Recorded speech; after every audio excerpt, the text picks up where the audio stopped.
Ontem nós refletimos sobre de que modo Cristo sofreu todos os sofrimentos. E hoje nós meditaremos, na nossa oitava meditação para a Quaresma, sobre a imensidade da dor de Cristo. O quão imensa foram as dores de Cristo. Santo Tomás diz que Cristo sofreu verdadeiramente a dor. E isso de duas formas. De forma sensível, pelos tormentos corpóreos, tormentos da carne, e de forma interior, pela apreensão da tristeza causada pelo sofrimento. Da primeira forma, da dor sensível, nós podemos analisar a forma como Cristo foi crucificado. Pregado na cruz com cravos, em lugares em que nós possuímos, no sentido do tato, uma sensibilidade maior, nas mãos e nos pés. Também em lugares nervosos, ou seja, onde possuem os nervos,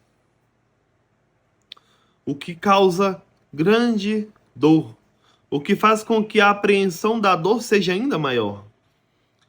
E agora nós meditemos Cristo crucificado, contemplemos o Cristo crucificado na cruz, pendurado por aqueles cravos, em partes, em nervos do seu corpo, o quão grande foram as suas dores.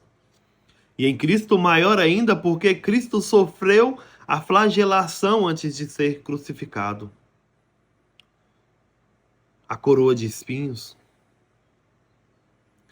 A apreensão da tristeza, porque estava carregando em si o pecado de toda a humanidade. Também nós podemos analisar que Cristo passou o dia ali crucificado. Então, não era uma morte instantânea ali, mas sim uma morte demorada. E aí Santo Tomás diz que de 4 formas, de 4 razões, a dor de Cristo foi a máxima das dores. A primeira é essa, como nós dissemos, né? A causa da morte, como ele morreu.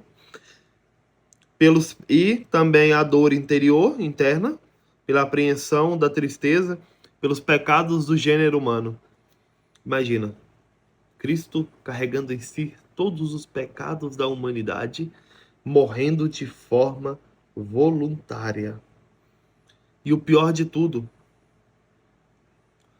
nós, naturalmente, o nosso corpo nasceu para quê? Morrer. Foi criado para a morte. A nossa alma não, já possui a imortalidade.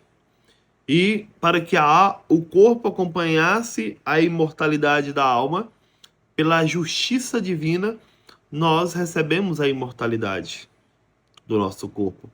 Só que nós perdemos essa imortalidade pelo pecado, como nós falamos na primeira reflexão. E a morte passou a ser uma dor, um sofrimento para o ser humano, feito para a eternidade ter que passar pela morte. E Cristo passou pela morte. Cristo sentiu a dor da morte, a dor da perda da vida do corpo. Naturalmente horrível a natureza humana, diz Santo Tomás. Da segunda forma, a segunda razão, a grandeza da dor pode ser considerada relativamente à sensibilidade do paciente. Cristo, por ser feito obra do Espírito Santo, e aqui já vou emendar a segunda e a terceira razão. Cristo tinha um corpo perfeito, todas as suas potências agiam de forma perfeita, atuavam de forma perfeita. Principalmente as potências sensíveis, ou seja, a sensibilidade em Cristo era maior, pois ele possuía a perfeição dos sentidos.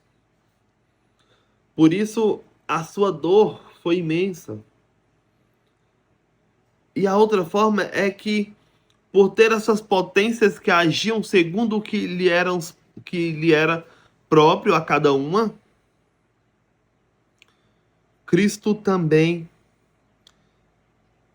não sofreu o que os outros sofriam, que era o quê? A mitigação da tristeza interior e da dor externa pela reflexão racional. Cristo, com todas as suas potências funcionando, agindo de forma perfeita, ele conseguia compreender a imensidão daquilo que ele estava fazendo, do seu sofrimento. Ele sofreu de forma perfeita o sofrimento. E a quarta e última razão é: a grandeza de Cristo pode ser considerada quanto ao fato de ser a sua paixão e sua dor assumidas voluntariamente com o fim de livrar o homem do pecado. Por isso assumiu uma dor tão grande que fosse proporcionar da grandeza do fruto dela resultante. Olha a grandeza do mistério da salvação, do mistério da morte de Cristo na cruz, e essa grandeza é a mesma grandeza do sofrimento. Então nós imaginamos o quanto foram grande o sofrimento de Cristo, o quão foi grande. Por isso Santo Tomás afirma que a dor de Cristo foi a máxima de todas as dores.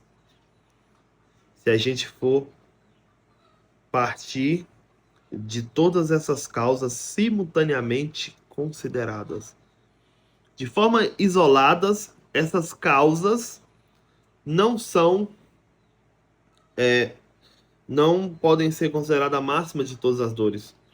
Mas quando nós juntamos todas essas causas de forma simultânea, nós vemos que foi a maior de todas as dores, porque foi uma dor completa e sentida de forma perfeita, pela perfeição do paciente, pela perfeição daquele que estava recebendo o sofrimento.